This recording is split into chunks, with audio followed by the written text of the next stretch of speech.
Hi, I'm Ed Baldwin with your weekly wrap-up for Friday, April the 29th. Well, it's the end of April and winter is finally starting to let go. It has been a year of extremes for the Canadian prairies, with the hot and dry weather for the western half and the cold and wet in the eastern half. And it's not much better in the U.S. either, with hot and dry down in the southern plains, which is shrinking the crop production down there, and the cold, wet weather in the U.S. Midwest, which is delaying planting.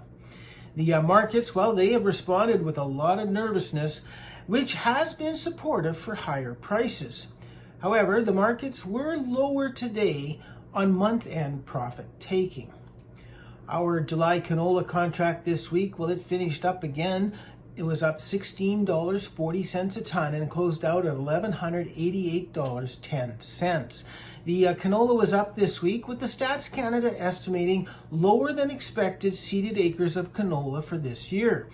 Supporting the move higher was the stronger vegetable oil prices, with Malaysian palm oil up over 10% for the week due to the imposed ban on Indonesian exports.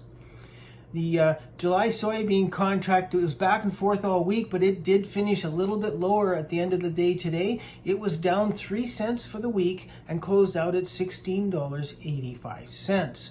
The July corn contract, well, it was up. It was up 25 cents a bushel on the week, and it's closed over $8 at $8.14. The Chicago July contract wheat was down this week, was down 19 cents a bushel and closed at $10.56. The July Kansas City wheat contract was down as well. It was down 44 cents a bushel, closing out at $11.06. And our July Minneapolis spring wheat contract, well, it eked out a little gain. It was up 3 cents a bushel on the week and closed at $11.66. The winter wheat markets, well, they continue to struggle to move much higher, with dismal export sales as U.S. wheat remains uncompetitive on the world markets. The spring wheat, however, well, they continue to strengthen on the delayed seeding in the eastern prairies, North Dakota, and Minnesota. Our June Canadian dollar this week, well, it bumbled around, but it finished down on the week. It was down 62 basis points and it closed at 77.96. Crude oil, however, it managed to push a gain this week. It was up $2.54 a barrel and it closed out at 104.61. For next week, well, next week is the start of May, and the western prairies, well, they have started to plant. Well, it is kind of on the dry side out there. There are some showers in the forecast, so we're looking forward to some of that.